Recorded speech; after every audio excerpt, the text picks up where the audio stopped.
Let's go. When I'm putting together a movie, I go, who are the best, funniest people for these roles, who can shine in these roles, who can take these roles that we've hopefully written well and just elevate them 1,000%. And it just hit me very obviously. I go like, wait, why don't I cast the funniest women that I know? I work with so many funny women, and there's so many more that I'm dying to work with. Ready? Let's get some light on that. It'd be funny if you go, no, get some light on that. No, Like you don't know what it'll no, look we like. need to get some light on that. I like that. Every time I do a movie with Paul, I'm like, the chemistry is always right. And that's the thing usually you can just hope for. And somehow he has an instinct for that. Look at how our shoes reflect our personalities. See, look at What that. does that say about me? Start there. We saw a real ghost. How many years have we been looking for this? It's like every weird girl's dream. Abby is the leader of the Ghostbusters. She's the one who has never flagged in her belief of ghosts. She's been a hardcore believer, a proud nerd, undeterred by ridicule from non-believers, and she has kept the dream alive. We are on the cusp of something here, a real discovery. Abby is so much of the spirit of believing and not caring what people think, because that is actually a very huge element in being a Ghostbuster. Who cares what anybody else is saying about us? We know what we're doing. Abby is my favorite character because she's so driven and she's convinced. Because there is a strong correlation between negative experiences and paranormal presence. Abby is the den mother. I think it's her enthusiasm and passion for this project that keeps everyone moving forward. This is your final chance to realize your mistake and give us the funding that we deserve. I just honestly didn't know your department still existed. She's the Mo of their three stooges who keeps them together and keeps moving them forward. We don't want mass hysteria. Get out of the city! Get out of the city! Erin is the believer who's had her belief thrust upon her. You put our book online without my permission. That book was our baby, and you abandoned that baby before it even learned to fly. Okay, well, books can't fly, and neither can babies, so that's not good. Kristen's character and I were friends all through high school. We were kind of like the two eccentric girls, I'll say, that believed in all the ghosts and paranormal stuff.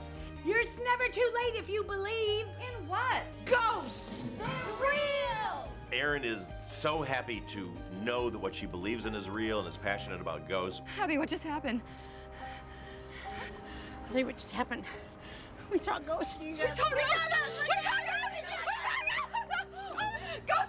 I believe in ghosts because I just saw them, they're real!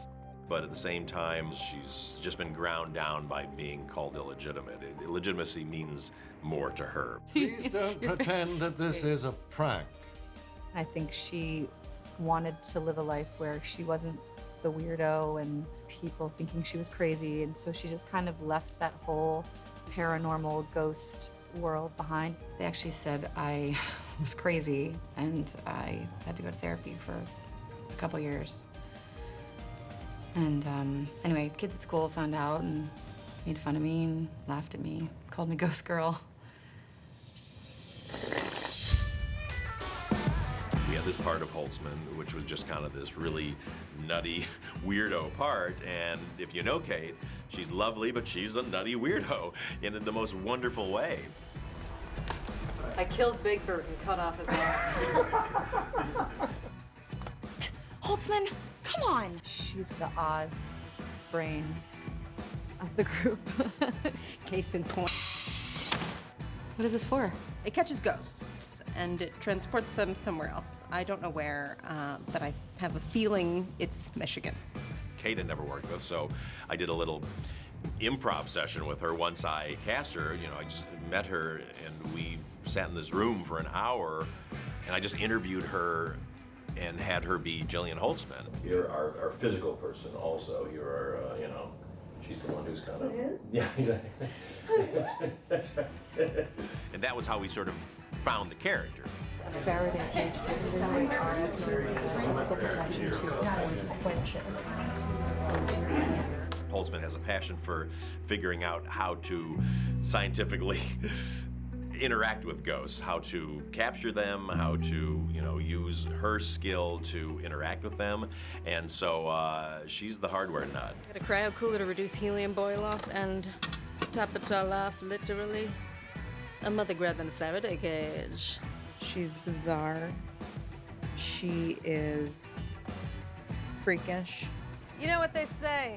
Polite women rarely make herstory. What? She loves a pun. You know what they say? The Hearst cut is the deepest. I'm about to bury all those jokes in this hearse and take it to the graveyard. Leslie has this big personality. I'm not usually a fan of loud comedy, Guilty as charged. but she gets away with it because it's who she is. She is this giant personality, but it's sincere. You need me. You need Patty. Patty come with benefits. You need me.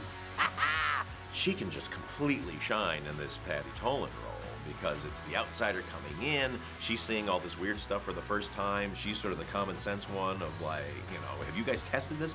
Step up to bat and do what you're gonna do. You truly scare me. I just want to let you know that. That's why I told him, I was like, if we do it, let's bring it to where I am gonna say what people are gonna say in the audience. Okay, yep. Room full of nightmares. Not going in there. Patty says funny shit. That's where I saw that weird sparking thing. What was it? Baby, if I knew what it was, I wouldn't say a weird sparking thing. When you get 4 people in those lead roles like that who are so not only funny but sweet and wonderful, you just laugh the whole time. Yes.